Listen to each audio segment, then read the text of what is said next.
I think to your point, it still is an atypical path to embark on. Although, it makes so much sense that on the other side, now we feel like the other path is atypical, right? It feels so normal and so human to eat plants. And so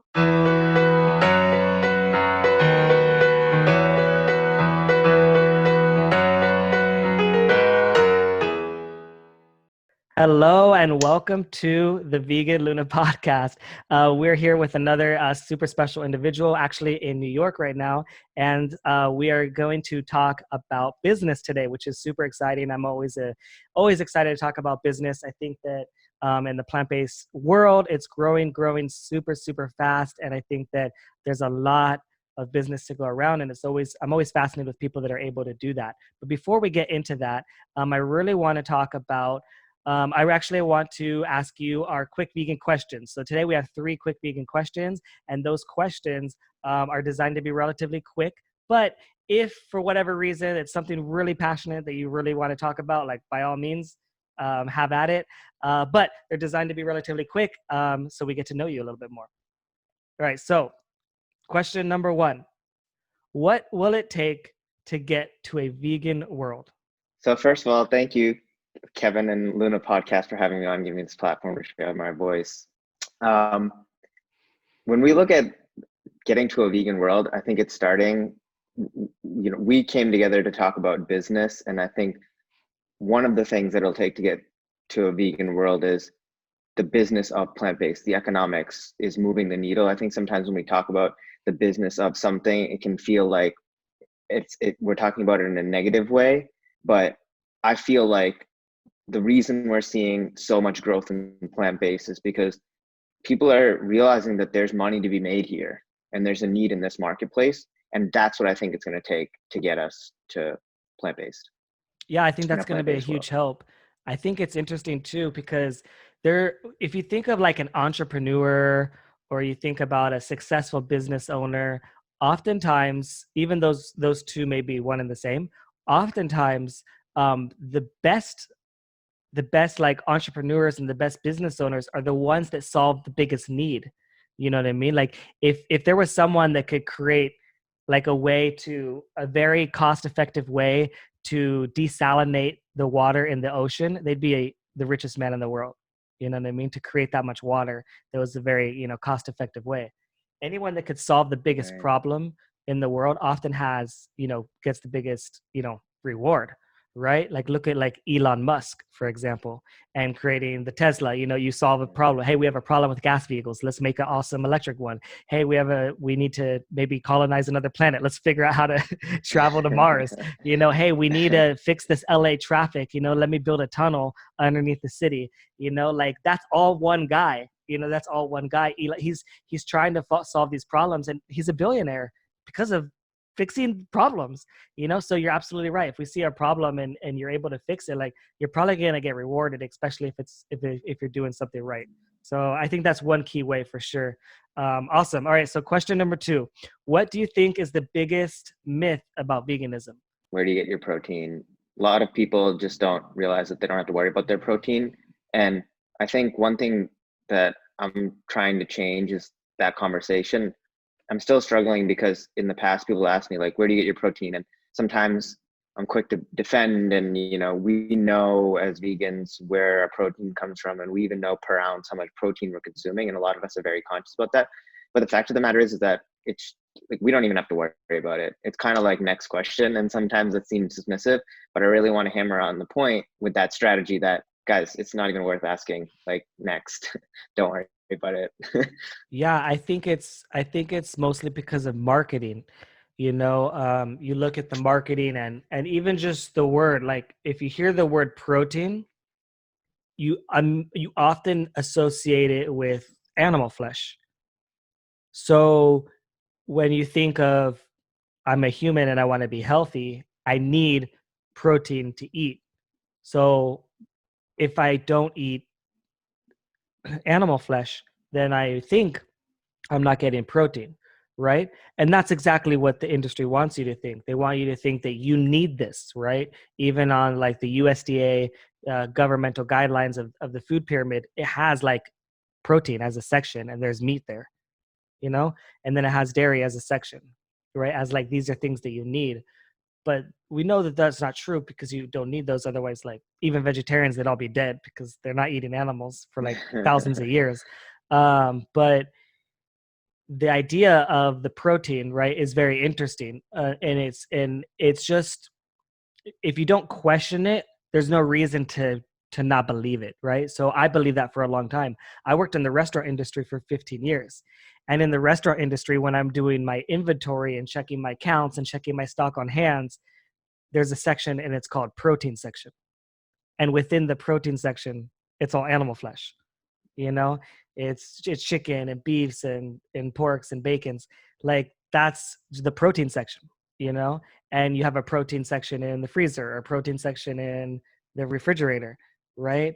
And that's just the word for meat, you know. So when you say, oh, broccoli has protein too, they're just like, what the hell's wrong with you? There's no meat in broccoli. And you're like, no, like, protein isn't, yeah, there is protein in meat, but that meat isn't protein, right? So Right. I think that's why it's so widely believed. So sometimes explaining it in a way, you know, like, that's one way to explain it. Obviously there's so many different ways, you know. Like, I just sometimes say, like, okay, like, if you go into the hospital, have you ever seen like an area in the hospital that's like, this is the protein deficient, section of the hospital? Like, you don't have any sections like that. You don't even hear of anyone dying of protein deficiency, right? So it's not something, like you said, to your point, not to be worried about. But also, like, I was worried at the beginning. I thought the same thing, because I thought I needed meat for protein. But then I realized all plants create protein, all of them, every single one. So every single plant you eat has varying degrees of protein, right? You eat enough of them, eat enough calories, you're definitely going to get a wide variety. Yeah, so great. That's definitely a big one. Okay, so the question number 3. This is a question, like a hypothetical question, not necessarily for you directly, but like, how can someone answer this question, right? Hypothetically, right? If you can be happy and healthy without consuming animal products, why wouldn't you just do so? Like, why wouldn't someone, if you could be happy and healthy and you don't have to eat animals, why do people still continue to do so? I've talked to a lot of people. So just for the listeners out there, I'm a plant-based chef now, and my business is helping people eat more plants. And initially, our mission statement when we were drafting our articles of organization was something like helping people transition to a plant-based diet. But what we realized is that we don't want to vilify people for their life choices, and we want to meet them at different parts of their journey. And in so working with those different types of people, the way that I would answer this question, and the way that I think that other people, that those people might be thinking about it, which is why they're not have not yet made the full transition. It's because something familial or traditional is usually at the root of it, and that's there's obviously shades of gray, and we're all different people. And I think, like, tradition and culture and family is a really powerful force in the formation of our habits, our behaviors, our childhoods, and even our environment, right? The people that we hang out with. And I think it is important, kind of, I'll just make a quick tangent, that when you do make a transition to plant-based, you have people around you that are supportive, and we certainly had that. But I would reason to believe that something ancestral familiar is behind why they say that. Now, where I would respond as a person that is plant-based is actually, is to lean into that. And it is the case that, okay, in certain cultures, it was traditional to eat meat, or it was culturally significant to eat meat. If you grew up near rivers, fish is a staple of life for these people, and etc. But at the same time, those people, your ancestors that you cite, weren't eating the amount of meat and animal products that we were eating. They were eating mostly plant food still. Okay, and that's why we can all agree to eat more plants. And you think about even the economics of that. You couldn't afford to kill the cow that's carrying your load and tilling your fields and is doing so much work for you. Just the economics, it wouldn't make sense. And so it wasn't that easy to just go and eat meat and be like, okay, well, today we're going to do this. So, that's kind of the question and response, the answer and response back to what you asked me in that Yeah, hypothetical. great. That's awesome. Yeah, so tell us a little bit about yourself. Who are we talking to? Thank you for answering those quick vegan questions. Thanks. Yeah. No, we're great. I think, so my name is Raj, and I made a transition to eating plant-based foods. Shortly thereafter, I decided that I want to use my gift to make an impact in this movement. And so we started Plantpowerd Chefs. We're based out of New York City, and we help people, families, individuals, professionals, communities eat more plants and discover the benefits of a plant-based diet. Awesome. That's great. And so you're based out in New York, right? Yes, we're based out of New York, and we specialize in whole foods plant-based, which is free of oils and refined sugars. And we've been in New York maybe for 5 years. It's, I don't know anything about this LA traffic that you're talking about because, we take the subway to work, but the subway is getting crowded too. So, Yeah. So I mean, it's traffic. I mean, it's like you see traffic in New York. It's the same, as far as how traffic goes, right? But essentially, yeah, we were talking about traffic earlier and how Elon Musk was building a tunnel underneath the city. And it's gonna be the way of the future, because those things are so fast. And your car, he has like these elevators, and the car drops down. Have you seen the videos? Anyways, the car I have drops not. I'm going down. to check it out after this. Yeah, so he has these tunnel, and the car drops down into an elevator, and then it just shoots. Like, so you can go like 200 miles Oh, an hour. actually, I did see this video. He was on like ABC News or something too, right? And he did Yeah, this. Right. I remember yeah, this. yeah, yeah. So, anyways, yeah, the those are interesting ideas for sure, right? So tell me a little bit about the reason why you decided to take a plant-based journey, to cut out animal products, to go whole foods. Like, what's the reason that you would do that? Because that is not the norm, and we know that isn't what everybody's doing. And you might be in the 1-2%, of people that are making this decision, but it's growing so fast within the last few years. I mean, it's just incredible how fast it's growing. People that are deciding to make this decision. So for you, why did you decide to do that? It's definitely,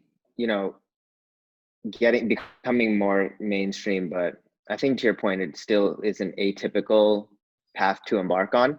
Although, it makes so much sense that on the other side, now we feel like the other path is atypical, right? It feels so normal and so human to eat plants.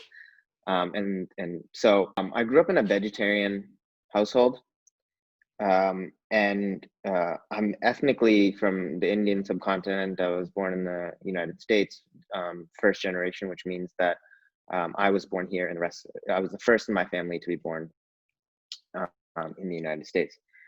So I grew up in a vegetarian household. Now I did grow up in the suburbs, so it was hard being a vegetarian. Even I grew up in the suburbs of northwestern Massachusetts, and I was fast forward to being in university years, and I was living in the city, and I feel like city folk are a little bit more cosmopolitan. You have more options and more different foods and flavors and perspectives.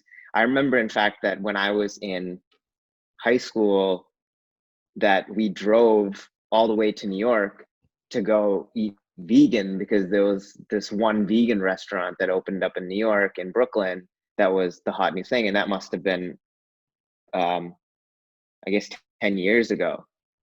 And so there's definitely people that have been doing this for a long time. And we've been blessed that when we began our journey around a year and a half ago, that the movement was already taking off.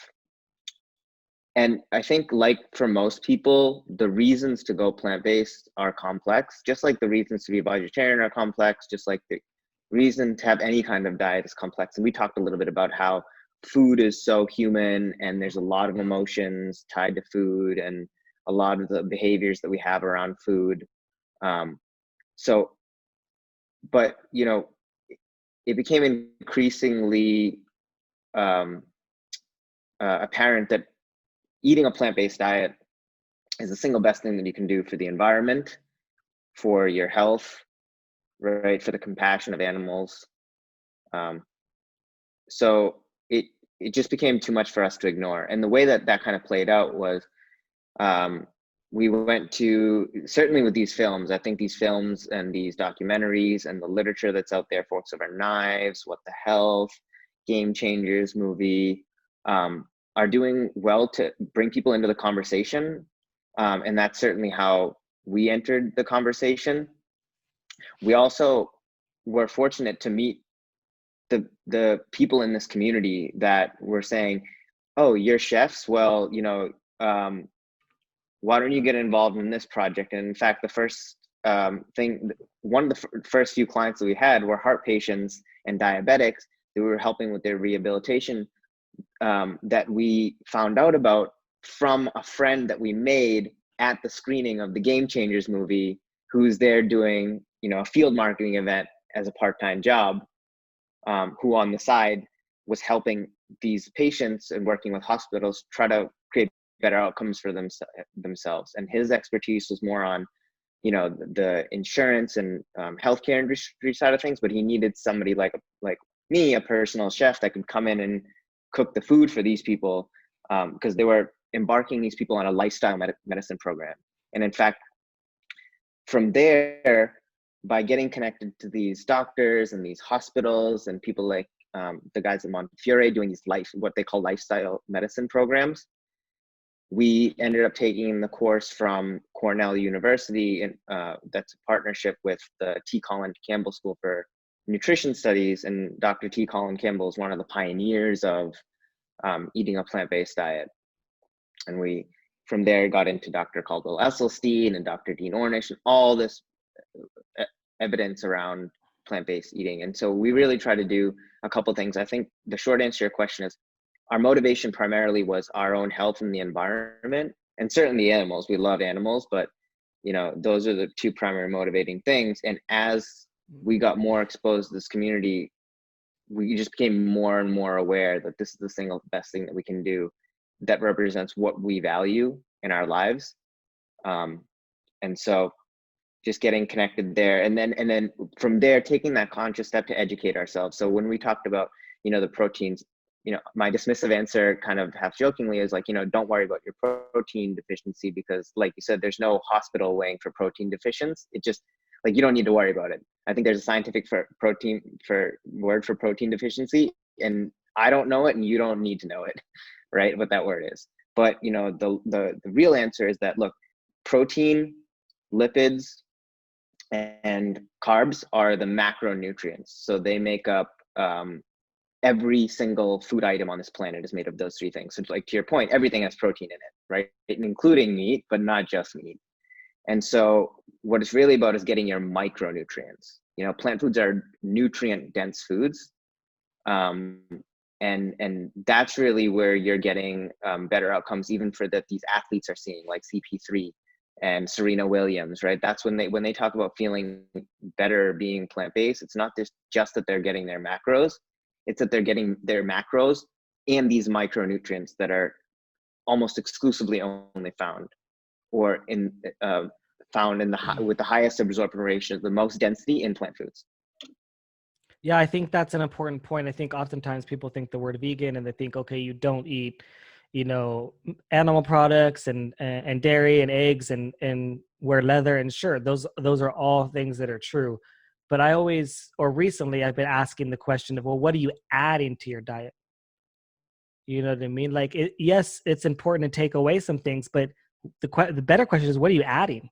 Like, if you're taking out, a cheeseburger and only substituting a vegan cheeseburger, you'll feel a little bit better, I guess, but like, that's still not a health food, and I think that sometimes gets a little bit skewed. And don't get me wrong, I mean, I like eating my vegan junk food, but I know I can't eat that all the time. right? I'm literally wearing a shirt you can't see right now, but you'll see on the camera. I'm wearing a shirt that says vegan junk food bar from a vegan junk food place that I went to in Amsterdam, you know.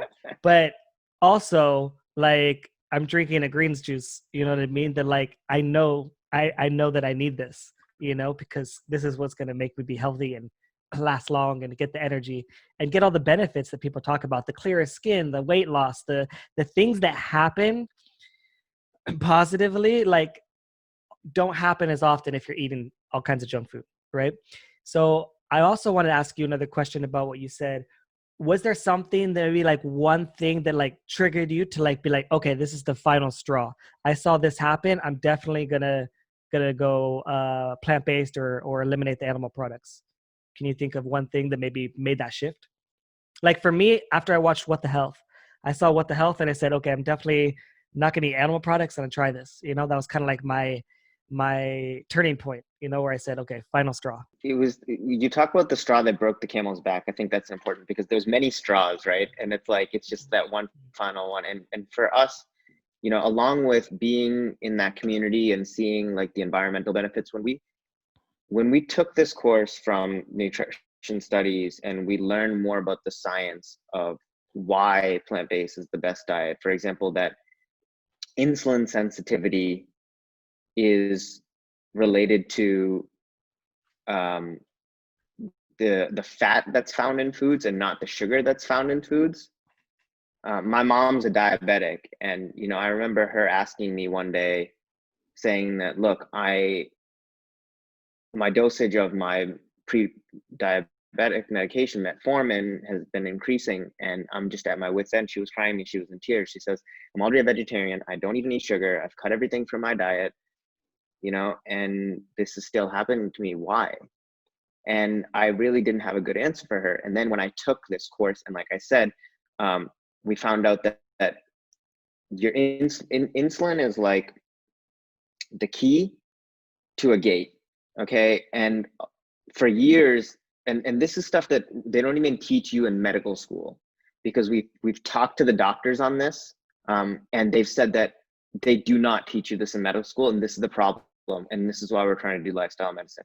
And I know now more about insulin sensitivity than these first year med students and even these doctors, which is a whole separate conversation about, you know, finding the right doctors and creating. And I'm glad that there's other businesses that are creating those kind of outcomes and trying to do that in healthcare. You know, ours is kind of food, but the point is that the insulin is like the key to a gate, and that gate, for years we believed that just because there's a relationship between sugar and the malfunction of that gate, that sugar was the problem.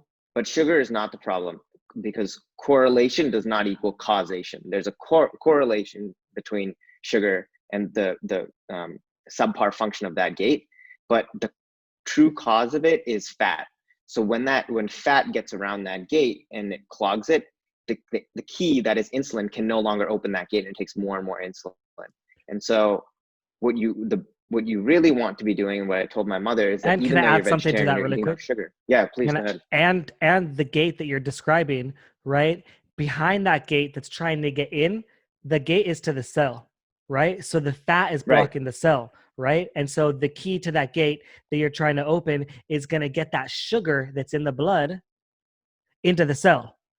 But the fat That's exactly right. is blocking the cell door, right? That door that you're talking about, for the sugar to get in. So when you look at and you take a blood sugar count, your blood sugar is too high. That must be the issue. Well, the issue is that sugar is ready to get into the cells, but it's being blocked by the fat, and that insulin is going to get it in That's there. exactly right. Yeah. That's exactly right. And so what the real key is, and this is why we pursue a whole food plant-based diet. So this is kind of part 2 of our transition. Is we started off, you know, kind of vegan plant-based, and then we went whole foods plant-based. And it's because we realized that these refined sugars, even olive oil and even canola oil, even these vegan oils and refined sugars, are terribly bad for you, and you're not going to see those outcomes if you're eating those. And so we don't add any oil to our foods, and we don't do it for our clients either. Yeah, that's great. And then there's like even another level, you know, that's an interesting point, is like organic, right? And and the pesticides and the herbicides, and then you have that also as well. So that's why it is very important too, like that vegan doesn't mean healthy. And it's so frustrating when people say, oh, why are you eating that vegan burger? It's not even as healthy as a meat burger. Who's what? Like, this is not a health food. I'm not going to go point at a donut and say this is a health food, or some ice cream, right? But yeah, it's the whole foods. It's eliminating the oils and the refined sugars, and then organic, and adding those things. That's why it is important with what you're adding. And guess what? When you add these things, right, and you add the right things, and you add the right nutrients, and you add the right foods, right, and you don't put in any toxic foods into your body, right, your body heals. Your body is trying to heal, but it's like you're damaging your body. You're damaging your body like 3 times a day, potentially, if you're eating a lot of toxic foods, a lot of toxic products. And it could be really tough, even for some vegans out there that are listening, and they're like, oil, like, what are you talking about? What's wrong with oil? Like, olive oil is fine or whatever. Like, that's a whole interesting topic on its own. But just essentially, if you think about oil is so calorie dense, right? It's one of the highest amount of calories per gram, something like 8 calories per gram, which is more than like almost any other food out there. Well, And what your body does is your it, body is designed to get calories. So when you eat oil, anything high in oil, fries, your brain is saying, great job, keep it up, excellent, because you're getting a lot of calories, but those calories are so empty and so low in nutrition, that it definitely isn't a good thing for you. But that's just one example, for sure, the oils. But yeah, so that's very fascinating. So if you want, can you tell me more about um maybe some benefits that you received health wise? Like, did you receive any benefits? Did you convince your family member that was pre-diabetic? Were you able to have some wins with your health, or people that you know? so I think I'll start with myself, and I think that's probably the healthiest route. You can't help anyone unless you help yourself first. So definitely, I've seen the benefits of being plant-based, and then whole foods plant-based, especially. Um, there's a couple measures of success there. One is, you know, just the physical stuff. So I've dropped 2 pant sizes, and I'm back to my what is my normal healthy weight for my range, for my height, etc., which has been fantastic. Um, but more than that, I don't feel lethargic. I have my energy levels are sustained and controlled. My movements are more regular because of all the extra fiber that I'm getting. And when you get that much fiber, you feel less bloating, right? Which used to be a huge challenge for me. In fact, like, I remember I went to a gastroenterologist because when I was still eating dairy, I said, I feel like there's some adverse effects of eating this dairy. And so I want to test if I'm lactose intolerant. And so they tested me and they said, look, you're lactose tolerant. But what a lot of people may not realize is that you can be technically lactose tolerant, but still have an adverse reaction to lactose, which is inflammation, right? And inflammation there's 2 enemies in this world. There's inflammation and friction, right? That's what it usually comes down to. And so, I was getting inflamed, and so I know what that feels like, and I can. That's why I can so confidently say that I'm seeing these benefits. But where do you start? My skin is clear. Everything. It's been fantastic. Now, in terms of the people in my life, it's a work in progress. So we talked a little bit about how, as a business, our mission is to help people eat more plants. And one of the things that is probably our biggest challenge is meeting people where they are in their journey and not vilifying them for their life choices. And I think sometimes it takes time. You want to start a conversation, because I think, as maybe some of their listeners can relate to, when you go vegan or plant-based and you make this change, just like how anyone makes a change. Like, for example, these people that made a change to keto, you know, they're seeing some information, and albeit like, you know, maybe it's the wrong information, or, you know, like, we know that it is not, you have to still empathize with them and they believe in it. And so actually we share that in common with some of these people, that we want other people that we care about to be healthier or live longer lives. And so certainly there's malicious intent out there in the world with misinformation and marketing, and you learn a lot about how the dairy industry and these lobbies work, etc. But I'm talking about your normal people. You have to find common ground, and you have to meet people where they are, and you have to lead with empathy. And so I think it can be tough when trying to make change with the people that you care about, when you feel so passionate about something, because you have a tendency to maybe shut people out, or become defensive, or they become defensive, or just wear people down and hit them over the head. But you need to find ways to make real change. And a lot of times that starts with love and respect and listening and empathy, and definitely patience.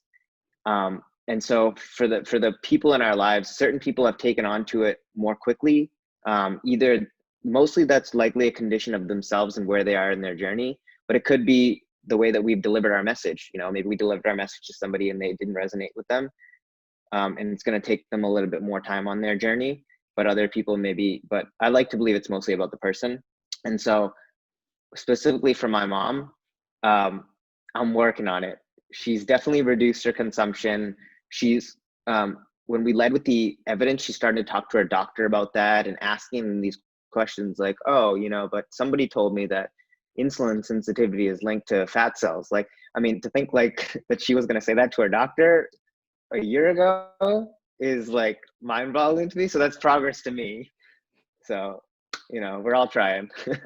Yeah, that's great. Awesome. So tell me a little bit about what you do now that you have this passion and you have this fire, and you talked a little bit about business. Maybe talk to me more about what you do within your own life to give back, or to educate, or to help inspire others, you know, or help animals. So food has always been my passion. I'm in technology now in my day life, but you know, by night I'm a vegan crime fighter, right? Like a vegan Batman, right? So in our spare time, we're running a small business called Plantpowerd Chefs, and we started this business because we were so grateful that when we were starting our vegan journey, that there was people that we could turn to that weren't vilifying us for our life choices, that were working with us, and then there was other people that have been vegan for so many years, and you know, their role was to really guide us and coach us and help us, you know, because in the different parts of your life, different people can do different things. So like, you know, that in that first group, those are people that supported us and didn't judge us, that maybe aren't vegan themselves, but you know, at least they didn't stop us in our path or throw up a roadblock or make us feel some sort of way. And then we had those people in our lives that have been vegan for a long time and have done this and helped us with the tricks and tips. How do you read nutritional labels? Oh, actually, you know, these are the foods, as you talked about, that you can add to your diet. Giving us that gift of that perspective that, hey, like my life isn't deficient and these are all the things that are available to you. Hey, did you know that you know, this is also, you know, a checkbox or whatever. And so in taking all that, we wanted to create Plant-Powered Chefs to pay that forward. And the way that we do that is, our primary business is we do batch meal preparation for individuals and families. We have a select few clients around New York City. It's a big city. We have to manage our time, and our clients pay us well. And you know, we're very happy there. The other part of our business is actually catering for one-off events. And so that's great because we don't have a commitment like we do with our weekly clients. But we are able to ad hoc say, okay, you have a 100-person party or a 75-person party, and you know, we do smaller events too. And so in those ways, we're giving back to those families that are trying to make a transition and trying to do better for their families. In those ways, we're helping individuals do better for their friends that come to their parties, and certainly for companies too. Companies come to us and say, hey, there's 80% of our employees that eat, are the most carnivorous people that you've ever seen, but the other 20%, some people can't have gluten, some people have a nut allergy, some people have an intolerance to dairy, some people have this. And vegan, plant-based, whole foods, plant-based food is the most inclusive food. So when you talk about inclusivity in workplaces, we're getting these really untraditional kind of contracts from these companies that are just trying to look for actually the most cost-effective way to serve the most amount of their employees per their dietary restrictions. So that's been good. But outside of that, we try to give back to our community. So recently we just did a cooking demo. We partner with nonprofits. Like in New York, we have one, Plantpowerd Metro New York, and we do events for them. We do cooking demos. We speak pro bono. We have slideware. We hand out menu cards. We give donations. So we're really trying to put our money where their mouth is. We talked about organic. We shop all organic. Well, as much as is possibly available to us. I think legally my lawyer is, pinging me right now and saying, so we try to do mostly organic, and that's really about supporting, what we believe in. We talk about the business of plant-based, and it's important for us to support organic farming, knowing that that's what's going to create more organic farming. Economics, markets move markets, and money moves markets, and public sentiment moves money. And so we're trying to be that change. And then I guess very finally, we have our Instagram and our social presences, our YouTube channels, where you can download all of our recipes or see how we're making things and get inspired. And that way, even if you don't have access to the other things that we do right now, there's still a way that, we're trying to give back and allow you to create what we do in your own home. Yeah, maybe you can share some of your favorite recipes or some of the top recipes that you have. Yeah, so the most popular recipe that we have, that we always get across the board tens from our clients, is we make this lentil bolognese that's just absolutely killer. And it really starts with our homemade broth, which we do with a little bit of miso paste and a touch of kombu, and all kinds of veggie scraps that we use with the onions, and sometimes we have squash in there, and celery and carrots, etc. It has lentils.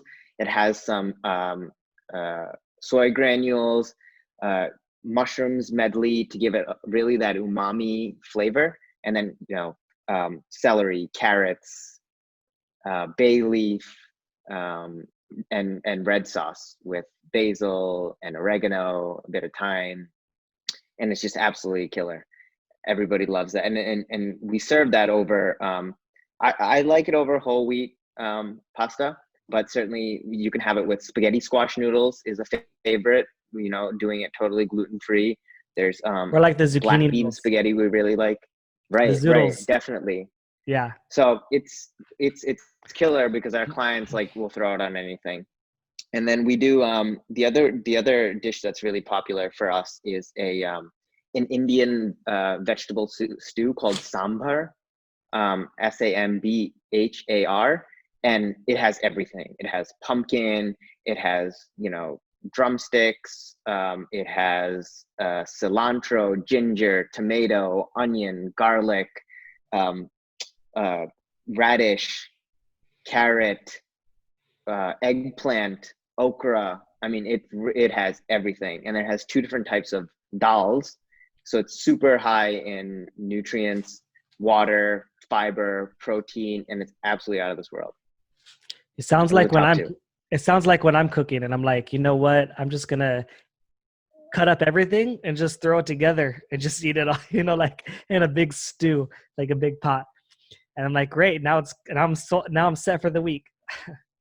Yeah. So that's awesome. So I like that you were talking about, organic and how that's important to you, and I'm still learning about this and kind of taking this in as I go down to my journey. Why do you find that important to you? Definitely important for us personally, and we try to live our values through the business. So what I mean by that is, for example, that some of our clients aren't totally plant-based, And although we don't vilify them for their life choices, and if we give them veggie burgers and they want to add cheese, they're grown ass people, we're not going to go and do anything that we don't believe in. And so it starts with us, but we find that when we live our values through our business, it becomes a competitive differentiator for us. Our clients respond to that, and that's what makes them choose us. So it's really a beautifully cyclical thing in that way. And I think that's what you're talking about with Elon Musk too, is like, when you live your values, the benefits will follow, right? You don't have to choose one or the other. And so for us, organic is important because,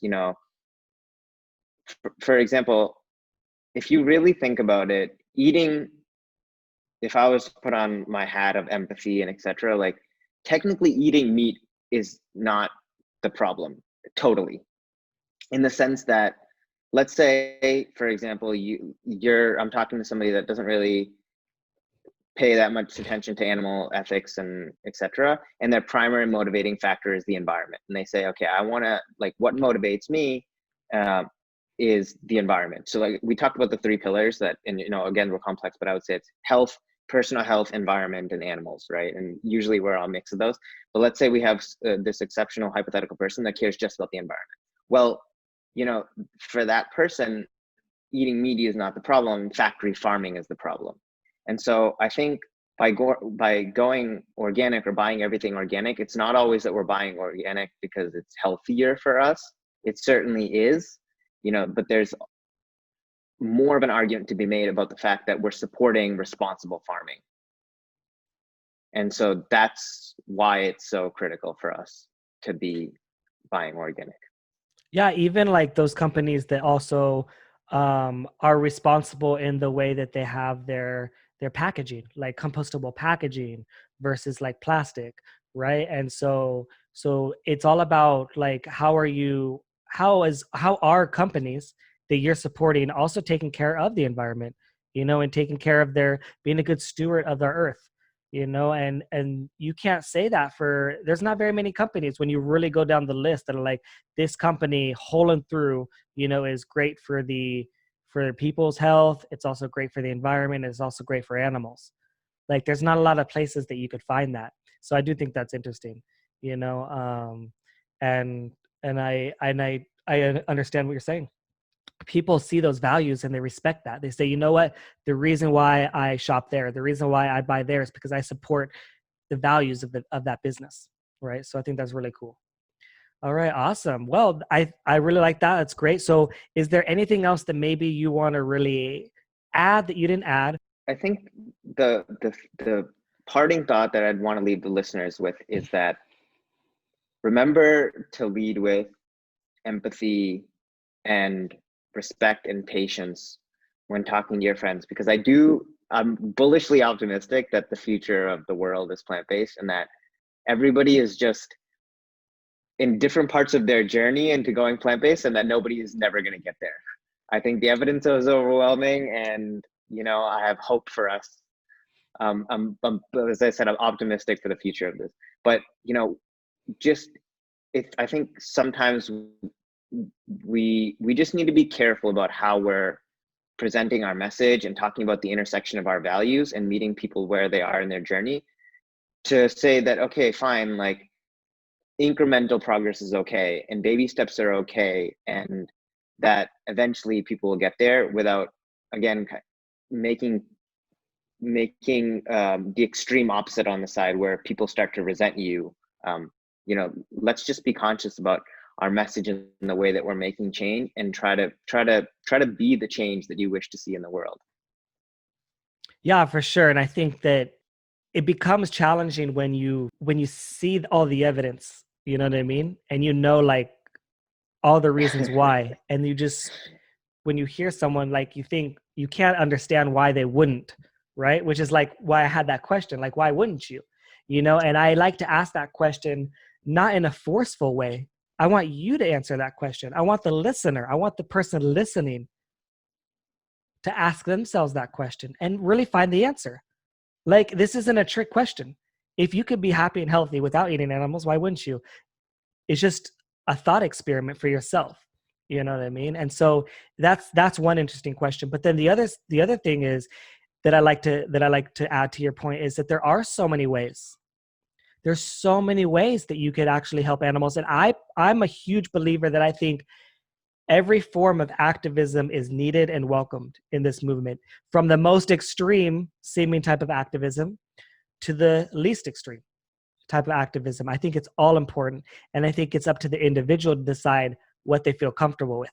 But I also think it's up to the individual to not criticize somebody else's style, right? Not saying that you did, but I see that a lot, right? Where I see a lot of people saying, "Oh, that doesn't work. Oh, you're giving vegans a bad name, or you're doing, if you haven't done that yourself and like you tried it and you've seen it's effective, or you don't know the reasons behind why they do it or the psychology, or you don't know history and you didn't look at you know, you look at what Martin Luther King did and Malcolm X and Gandhi, and you look at some of their, ways of protesting and their ways of causing change, and you don't see the connection between the animal rights movement and some of those, civil rights movements of the past, and how the methods that they used can be used today, because I think that's true as well.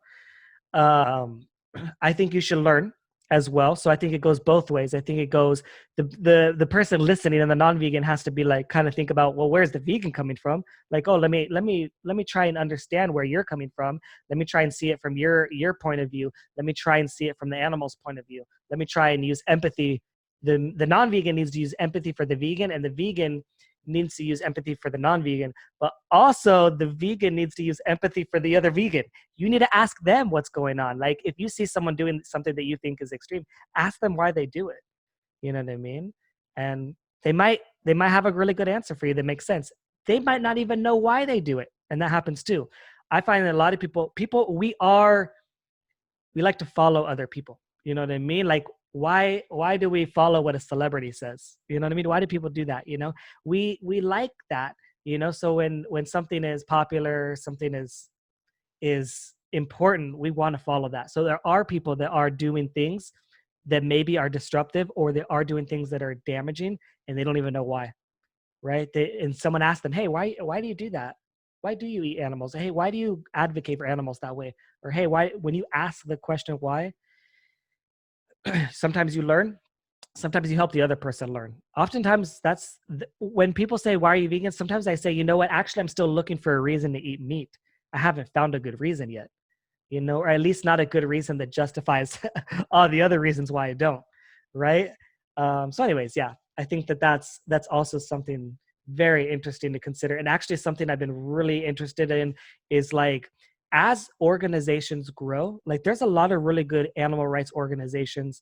You look at, like, let's say PETA, or you look at Anonymous for the Voiceless, or the Save Movement, or DXE, Direct Action Everywhere. You look at some of these organizations, right? And they grow so big. And I always say that when an organization gets big, there's always going to be something negative that you'll find, right? The bigger that someone gets, the more chances of error there is, right? So for example, if you take a group of 100 people in any demographic, in any part of the world, and any ethnicity, any group, any religion, 100 people, just a group, let's say whatever group you want to choose, 100 meat eaters, or 100 vegans, or 100, vegetarians, whatever group you want to choose. Within that group of 100 people, there's always going to be two or three people that are a big problem, you know what I mean? Or two or three people that just, like, don't get it, or don't have the right social skills, or just don't function, like the rest of the group.